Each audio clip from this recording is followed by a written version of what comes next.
Before this chapter, that is chapter 7, a mad tea party, what we have seen?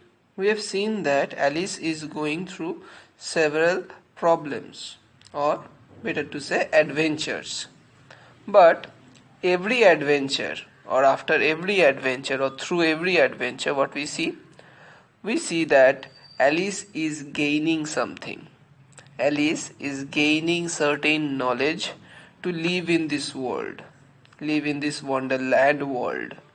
Okay, and this story, though is a nonsensical one, though it belongs to nonsense genre, but if we see the programming, the structure of this story, we will be able to see that this story is being represented in such a way where a person or a child will be able to react to it, will able to learn so many things from it.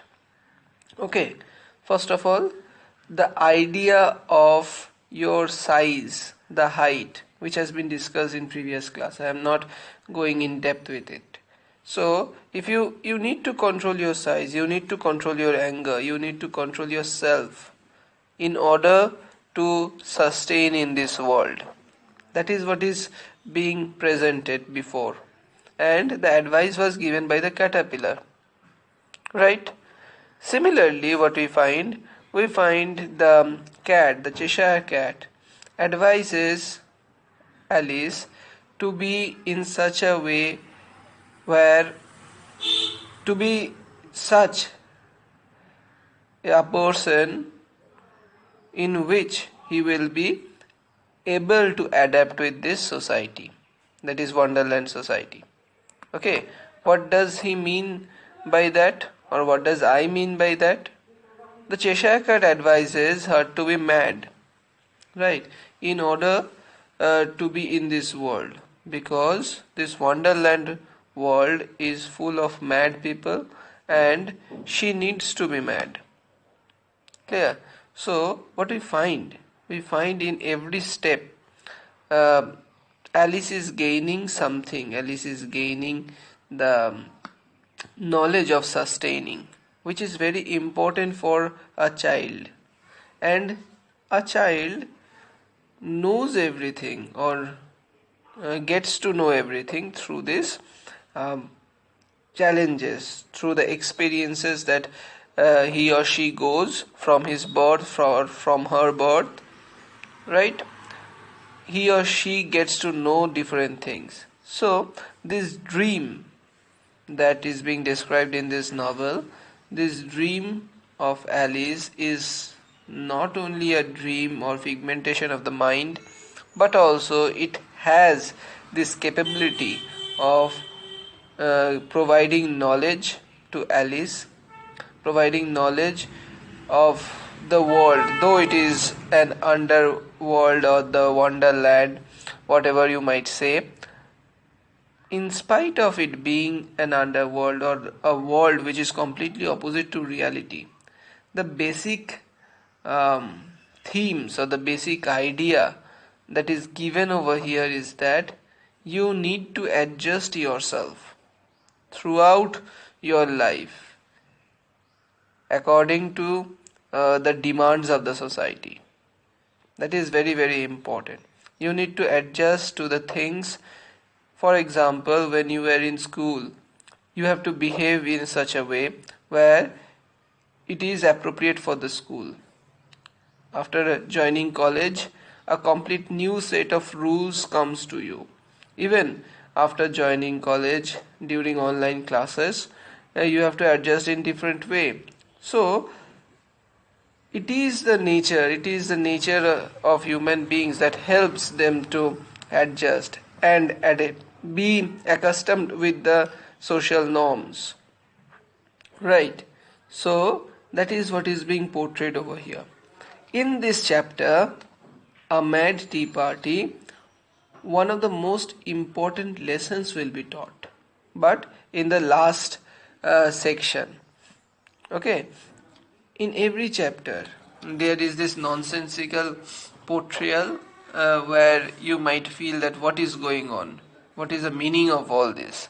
But by the end of every chapter, it shows that how important certain factors are and how the growth is being provided, or the advice of growth is being provided.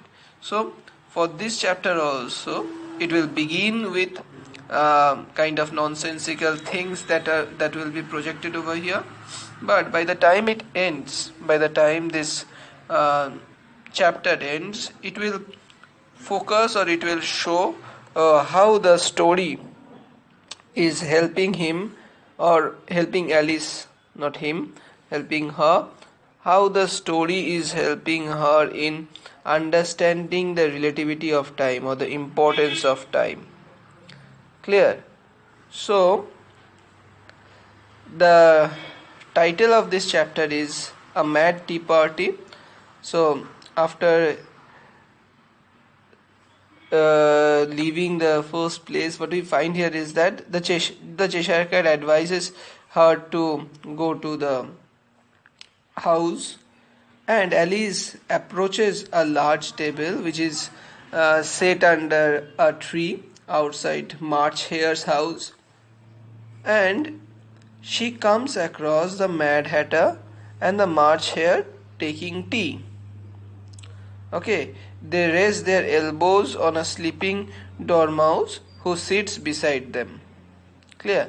They tell Alice that there is no room for her at the table, but Alice, without looking or without focusing on their words, she sits down. Clear? And what we find here is that the March Hare offers Alice wine. Right? So it is quite uncanny, or it is quite difficult to understand why would a March Hare, why would a person, or why would anyone offer a 7-year-old child wine to drink. Right? So have some wine, the March Hare said in an encouraging tone. Obviously, this is a strange offer to be made to a 7-year-old child, okay, who has just set herself down at the table for a tea party. So, offering to get a child drunk at a garden party is hardly something the upright Lewis Carroll would approve of, right? Because if you remember, he is one of the most conservative person. He belonged to the conservative group. Okay, but what we see that the offer is um, completely nullified. Okay, it is immediately nullified by Alice, uh, and what we find? We find that Lewis Carroll would choose to introduce wine into his fairy tale only because he means to say something. It was to make a specific point or allusion to it. Okay, so he needs, there is this whole idea of making a point. So, what is the point? The point is that this allusion to the wine is actually presented like the critique or the satire of the Duchess kitchen of the Darwinian evolution that I talked in the previous class in chapter 6. What we find here is that Lewis Carroll is actually commenting on the rise of Christian socialist movement, and he is parodying the table of Mad Tea Party through the is parodying the Christian socialist movement through this Mad Tea Party. Okay, so what is this Christian socialist movement? it was established somewhat around 1840s, okay, 1840s or 50s, and it was made to address the grievances of the working class, okay, concerning their voting rights, working hours, the factory conditions, their education, and child labor, and so many things. Because due to industrial revolution, whole set of life had changed, okay, and the working conditions of the people were not so good. You could have seen in Charlie Chaplin's film, whatever. So what we find here is that among many of the Christian socialists who were uh, leading the movement, some of them were members of this Cambridge University. So this person, Lewis Carroll, was in a way where he had this caring for these Christian people, but what we find, um, he had sympathetic views for them, but he found their impassioned public debates harebrained and threat to the stability of the nation. Okay, as we have seen that Lewis Carroll was a conservative person, he was very much focused on life, he was very much focused on the existence of people as it was before. He does not want to rupture the social order that was going on, right? So, what we find here is that Carroll aligns them with the disastrous consequence, as he saw in the American Revolution, of the Boston Tea Party. Okay, so he thinks that all these things are actually a threat to the society, the things that the Socialist Party is doing. In Wonderland's Tea Party, uh, Carroll conceives that it is a quarreling Cambridge philosophers association or symposium or conference where the Christian party used to be uh, getting along. And what we find here is that this analogy is being brought about to show the Christian Socialist Party, all of them, mostly all of them, were teetotalers. Okay, and Alice is being offered a wine in order, is told there is none. So Carol's little joke here is that this symposium is a philosopher's drinking party. But what we see? But the Christian socialist philosophers' drinking party is one entirely lacking in spirit. Okay, and what we find here is that this empty party is offering actually empty promises. Okay, the mad tea party বলছে, right? Party কি? পার্টিতে হচ্ছে তো লোকজন ভরপুর থাকে, তিনজন লোকে পার্টি হয়, and অ্যালিসকে নিয়ে হচ্ছে চারজন. So can the party be done with 4 people or 3 people, better to say, right? And one of them is sleeping throughout, the dormouse is sleeping, right? So what we find here is that all these things are actually fake promises, like the Socialist Party, Christian Socialist Party. Their offerings are actually fake, like their offering of the wine. Clear? So what we find?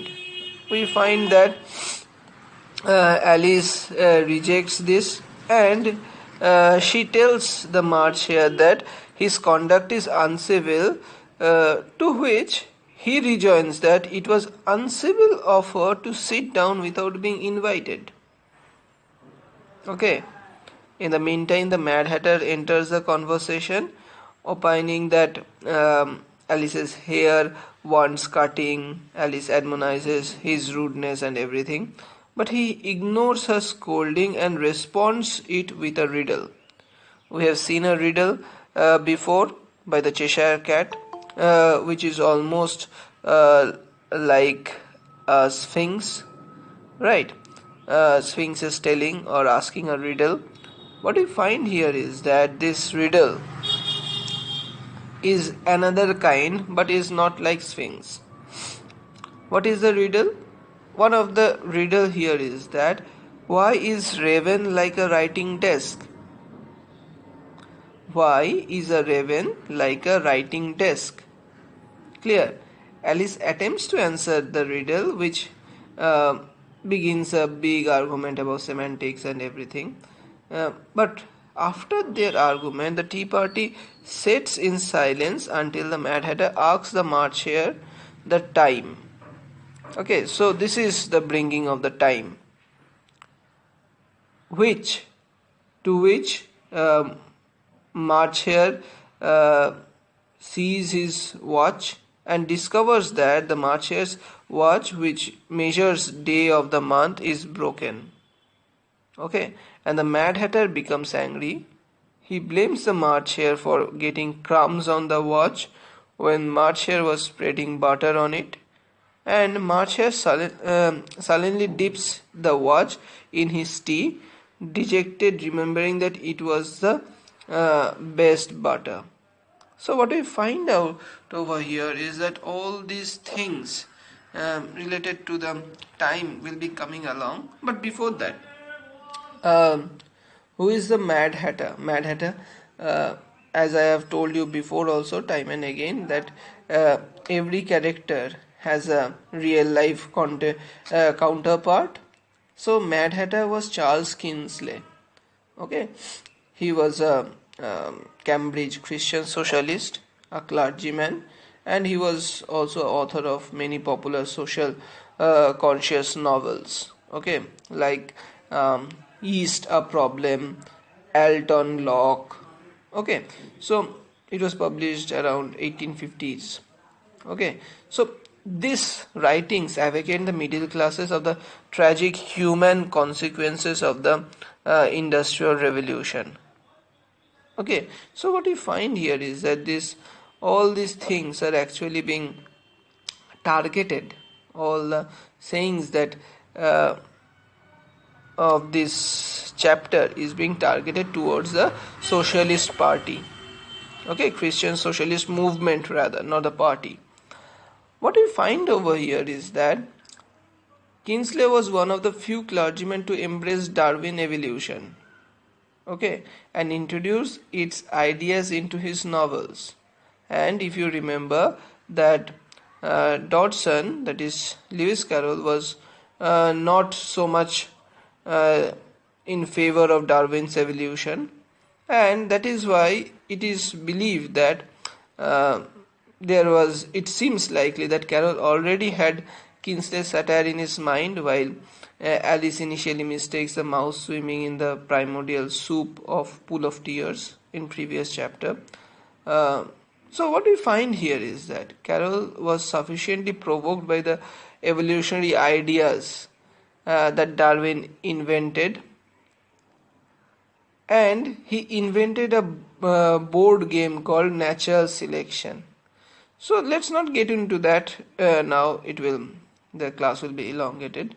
So this Mad Tea Party's model for March Hare. Who is this March Hare? March Hare was Julius Charles Hare, Hare. Okay, he was also a leading socialist theological writer. He was a bibliophile. He was a prolific author and whatnot. What we find here is that Julius Hare maxims were be what you are, this is the first step towards becoming better than you, and all things like this might have been good advice to the Wonderland Alice in her own quest of identity. But it appears that Carroll may have been splitting hairs in his characterization. Okay, because Julius also had a brother who was an eccentric one, whose name was Augustus William Hare, who was also a socialist, Christian socialist, and a nephew, Augustus Cuthbert Hare, okay, who read early drafts of Wonderland before publishing. So he was the last person, Cuthbert Hare, Augustus Cuthbert Hare, who was a nephew of um, the first person. So what we find here is that that is Julius Charles here. What we find here is that he was a common room friend of Carroll at Oxford. So what we find here is that this whole thing is being inspired from his real life instances.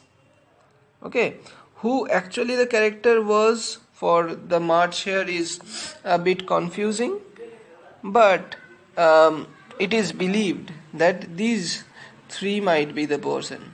But the only thing that is related to it is that they were all, the common thing between them is that they are members or the believers in Christian socialist movement. Clear? And the Dormouse, the third member of the Mad Tea Party, was also a famous Christian socialist, that is John Frederick Denison Morris, okay, who was who gave many thoughtful sermons in his writings, and Morris became a provocative and immensely respected Christian thinker. Morris's book is The Kingdom of Christ, which was the theological basis of the movement, of the whole movement. So what we find here is that all these descriptions are actually towards the movement of a whole society, new uprising. But why it has been placed in this Mad Hatter story or the Mad Tea Party? It is because this story focuses on or parodies this social movement. Lewis Carroll parodies this. Why? Because he was a conservative and he believed that these movements are actually good for nothing. Okay, and this riddle that is being presented over here is actually a representation of the society, actually a representation of what the socialist party was trying to do. They were presenting such ideas which were not able to be solved. ঠিক আছে? কেন? Because there are people who believe that when a person says so difficult words, when a person uses difficult language, it is a proof of their knowledge.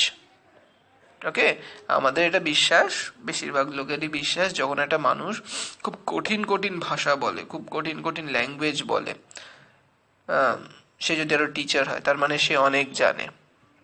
But actually that is not the thing. A person, when one is explaining a thing, he might be a teacher or she might be a teacher, or she might be just a person who is explaining a thing. If he or she cannot explain a certain thing in simple terms, then actually he has not understood that himself or herself. Right? সে যদি নিজে হচ্ছে না clearly না বুঝে থাকে তখন সে হচ্ছে jargon use করবে। Right? So what we find here is that this description of the society is being presented in such a way, this description of this movement is presented in such a way that everyone will be in awe of their thoughts. ওকে, তাহলে কি, ও বাবা কত কিছু বলছে, কত কিছু জানে, এই রিডলটা আমি সলভ করতে পারছি না, তাহলে নিশ্চয়ই খুব একটা বড় প্রবলেম রয়েছে সোসাইটিতে, and because of this problems we should follow them and everything. So what we find here is that at this level they were trying to create an awe, and Lewis Carroll was against that socialist principles. Though the socialist principle that was being provided, or they were movement that was going on, was very important, because those movements were benefit of the lowest sections of the society, because the working conditions was uh, in such a way that they were devastated. The working hours were elongated, and these working hours and the people working there had to suffer serious diseases because of the industrial um revolution. But what we find here is that this socialist party's actions, according to Carroll, is of are fake promises, actually is of no use. Clear? So when Alice is unable to um, answer the riddle, she gives up on the riddle and becomes angry with Mad Hatter when she discovers that he does not even know the answer either. And that is what I was saying, that the Mad Hatter is a representative of the Socialist Party, though কোথাও গল্পের মধ্যে nowhere you will find that Mad Hatter is a socialist, right? গল্পের মধ্যে কোথাও নেই. But when you analyze it, or when you learn it from the perspective of the background stories, you will know this. So the person who is asking the riddle, তার তো riddle-এর answer-টা জানা উচিত, right? Similarly, the socialist people were asking for a change, okay, but unfortunately they did not have the answer to that change only. That is what is being projected through the riddle, and that is what it is making Alice angry. ঠিক আছে, আমি তোকে একটা question করলাম যে এটার answer কি বলতো, তখন তুই বললি স্যার পারবো না, আপনি বলে দিন। আমি বললাম আমিও জানি না। তাহলে তোর আমার উপর রাগ হবে না? তাহলে আপনি জানেন না, তাহলে আমায় কোয়েশ্চেন করছেন কেন, right? So she tells him that he should not waste time asking riddles that have no answers. Similarly, it is a parody of, he is hinting or critiquing the Socialist Party that they should not focus on projecting views or projecting ideas, or spend time talking about ideas which do not have any future, which do not have any answer. Okay, so what we find here is that this is a critique. The Mad Hatter calmly explains that time is him, quote unquote, him, not it. Okay, so what we find here is that he goes on to recount how time has been upset ever since the Queen of Hearts said the Mad Hatter was murdering time while he performed a strong song badly. Since then, time has stayed fixed at 6 o'clock, which means that they exist in perpetual tea time. Okay, so what we find here is that this description of the things that are happening is very boring, right? They are bored with the line of conversation, and March here states that he would like to hear a story. So they wake up the Dormouse. The Dormouse tells a story about the three sisters who live in a treacle well, eating and drawing treacle. Confused by the story, Alice interjects with so many questions that the Dormouse becomes insulted, and Alice continues to ask questions until Mad Hatter insults her, and she storms off in disgust. As she walks, she looks back at Mad Hatter and the March Hare as they attempt to stuff the Dormouse into a teapot. Okay, so what is all this? Before we go into this section, what we find here is that a chief characteristics that is missing in all this is that in this underground world or this wonderland, the March Hare, the Mad Hatter, and the Dormouse all prove to entirely lack in wildness. Okay, instead of wine, they drink tea. Instead of raw human flesh, they eat thinly sliced bread and thinly spread butter. Right?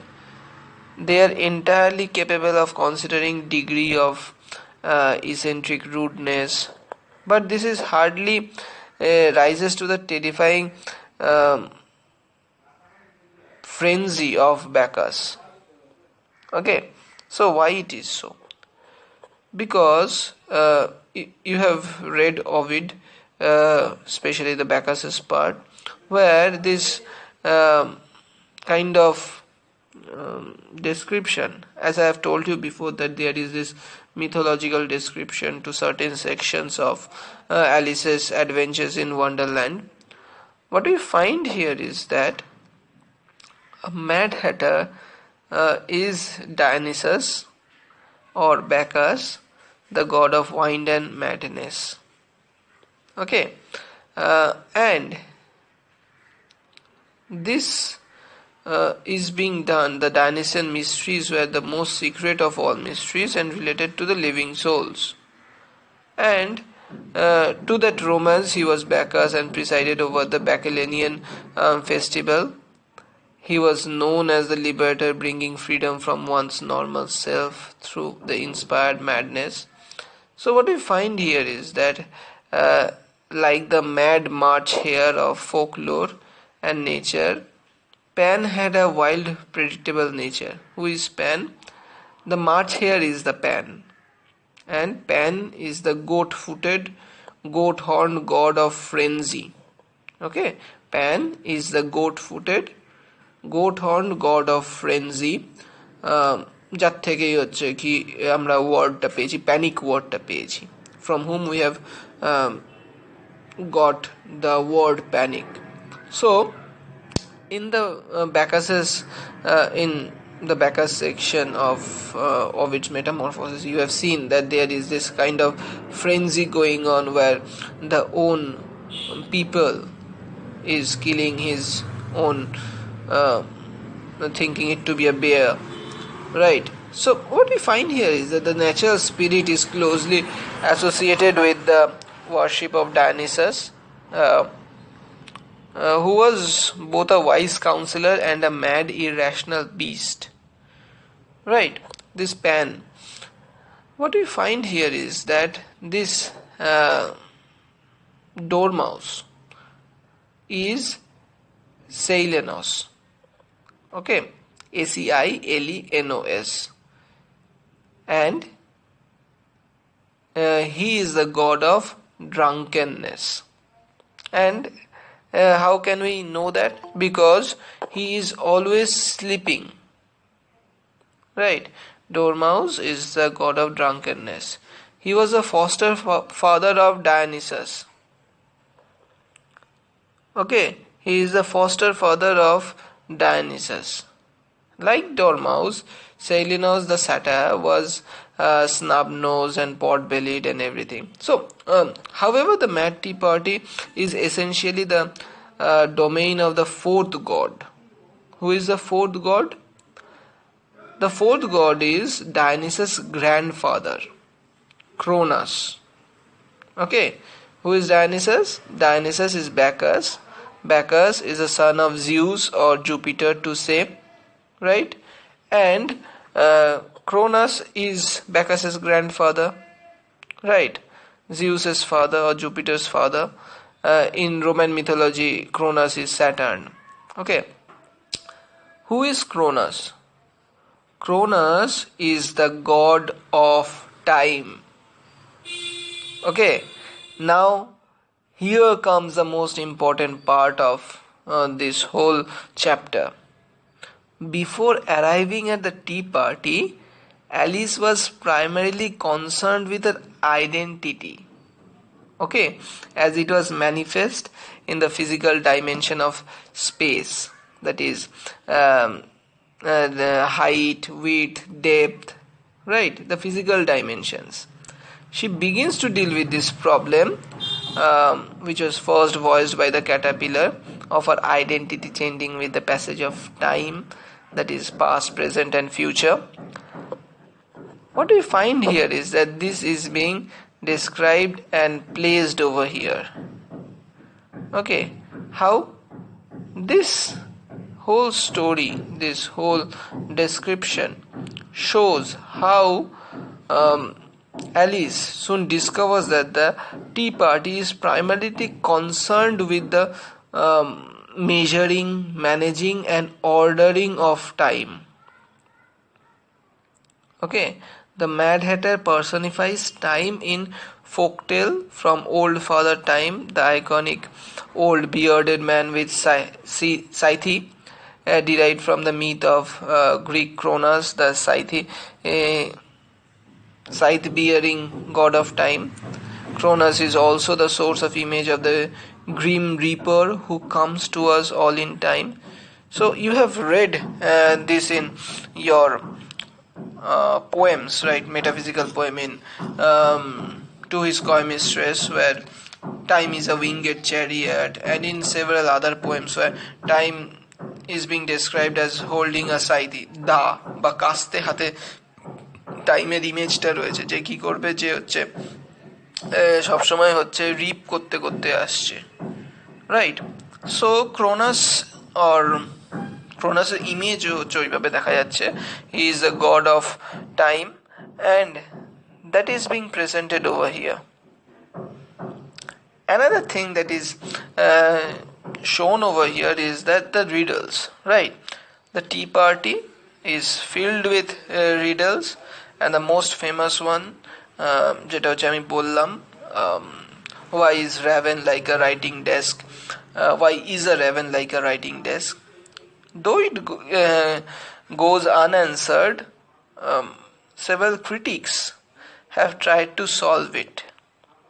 One of the most important annotated Alice's quotes that is being presented to us, or that is found by us, is that by Martin Gardner, who says that Poe wrote on both. That is, Edgar Allan Poe wrote on this, what can you say, the Raven, and also this desk, writing desk. So several other riddles are there. I have told you why the riddles are used. So what we find here is that this story, the Hatter story, is actually a critique of the society. There are few peripheral references, and there are few private jokes that are woven into the Tea Party scene. Okay, like the Mad Hatter song, which is beginning, "Twinkle, twinkle, little bat, how I wonder what you are at." Okay, you know the song perhaps. "I have heard something like this," said Alice. So they have heard something like this, but this is not the correct one. "Twinkle, twinkle, little star," we have heard. But what this Mad Hatter is saying, "Twinkle, twinkle, little bat." Okay, it is of course a parody of Jane Taylor's poem "The Star." And what we find here is that the bat is commonly believed to be Carol's mathematics teacher or tutor. He was also a friend of him and also a colleague, Bartholomew Bat Price. Okay, so what we find here is that he was referring to this. Even the Dormouse's story was told as an inside joke about the Little Sisters. Okay, it begins, "Once upon a time there were 3 little sisters, Elsie, Lacey, and Tilly." Elsie, Lacie, and Tilly. And if you remember that the little sisters were also 3. That is, Alice's sisters, there were 3 sisters, right? I have described during the poem, describing the poem. So what we find here is that once again Carol is using the pun about the three little sisters, or little for Liddell, Liddell. Okay, so little is being used as a pun for Liddell. Even the names are being used, and I have described you Lewis Carroll's name only, right? How it has been created. He is so much. I think he enjoyed making up names. Okay, what is the name he uses? Elsie, Elcie. Elsie is for Lorena Charlotte. Okay, the eldest sister, Lorena Charlotte, and the initials would be, Lorena Charlotte's initial will be L.C. How you pronounce that? Elsie. L.C, Elsie, and Elsie, both are pronounced in the same way. Okay. Similarly, the second name that is being used over here is Lacey, Lacie, and Lacey is Alice, because if you rearrange Lacie, Lacey, you will find Alice. Okay, just put A before L, A-L, and I before C, A-L-I-C-E. Right, this is an anagram, right? And the third one is Tilly. Tilly is Edith, actually the pet name of Matilda. Okay, Tilly is a pet name of Matilda. So what we find here is that according to Dormouse absurd story, the three sisters lived in the bottom of a treacle well and lived on treacle. In fact, what we find here is that treacle well was a medieval term for a well or spring blazed with healing powers. Okay, so Dormouse is alluding to a locally famous well in Binsley near Oxford.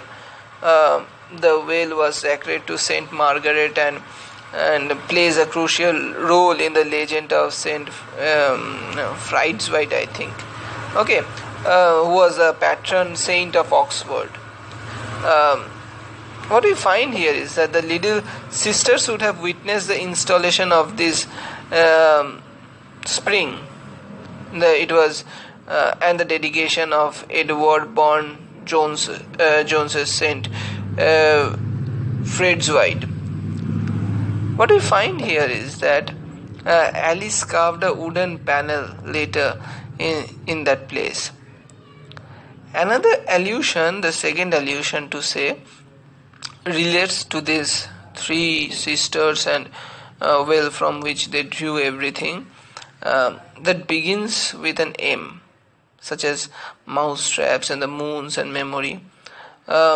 In Greek mythology, underworld, we also discover a well that begins with M, with an M. What we see here is that is Mnemosyne, the well of memory. Okay, and as we have seen before, that Mnemosyne is the mother of the muses. Okay, the 9 muses are the daughters of Jupiter and Mnemosyne, right? And thus what we find, there is this link between the prologue poem where the same 3 little sisters, the little sisters who are Carol's muses, is being projected over here.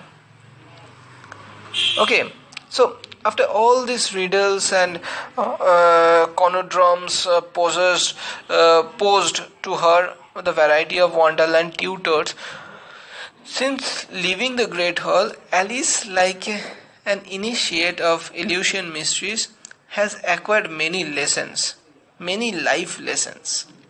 She has learned how to keep her temper, number 1.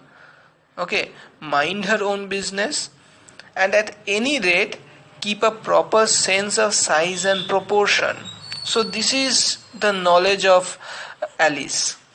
Okay, so what we find here is that and despite her initial impression that the Mad Tea Party was the stupidest tea party that um, she said that, and I quote, "the stupidest tea party I ever was at in all my life," she finds she has actually also learned how to manage better this time, that is, or manage time. Okay, she now learns to manage time, and that is what the knowledge is all about. After returning to the Great Hall, she finds she is easily able to follow a logical sequence of steps. And as I ended the last section where when Alice was leaving, what we saw that the Hatter and March Hare was trying to stuff Dormouse into the teapot, right? And Alice was leaving. In the wood, Alice encounters a tree with a door in it. She enters the door and finds herself back in the great hall. Alice goes back to the table with the key, uses the mushroom to grow to a size that she can reach the key, then to shrink back to the size that she can fit through the door. She goes through the door and at last arrives at the passageway of the garden. Okay, so what we find here is that Alice discovers that time is a person and not merely an abstract concept. Okay, him and it. She realizes that not only are social conventions inverted over here, but the very ordering of principles of the universe are turned upside down. Not even time is reliable. Okay, so it is an unruly subject. It has personality and it replaces itself the indifferent mechanical precision. Okay, time can punish those who have offended it, and time has in fact punished Mad Hatter by stopping still at 6 o'clock, trapping Mad Hatter and the March Hare and also the Dormouse in a perpetual tea time. Okay, so the Mad Hatter, the March Hare and the Dormouse must carry out an endless string of pointless conversation which may affect a child's perception of what an actual English tea time was. Okay, so Alice must adjust her own perception of time, since the Mad Hatter's watch indicates that days are rushing by. However, the party has not moved past the month of March.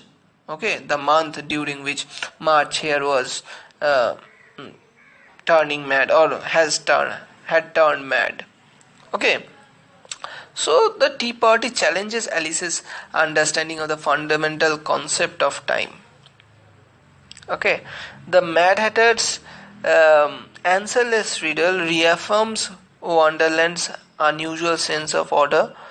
Um, I have said about it, about the riddle. So, what we find here is that this, after returning to the Great Hall, she finds that she is easily able to follow all the logical sequence of steps, and finally allows her to use the golden key to pass through the curtained door and enter the rose garden at the heart of Wonderland. Okay, she discovers a strangely familiar royal garden. Okay, so what we find here is that this brings a whole change, this brings a whole notion or whole development of Alice, where what we find that this all the instances, all the adventures that she is going through is actually helping her to understand her own position, or how to deal with this society, how to sustain in this society, and will be able to lead or be in a better way will lead in a or come out of this chaos with all the solutions that she is facing now. Okay, so first of all the anger, then size, and this maintaining his own order of things, and now time. So what we find here is that in spite of something which is not being presented to her, which is not present in her, she will be able to solve those things. Okay, this is the end of chapter 7.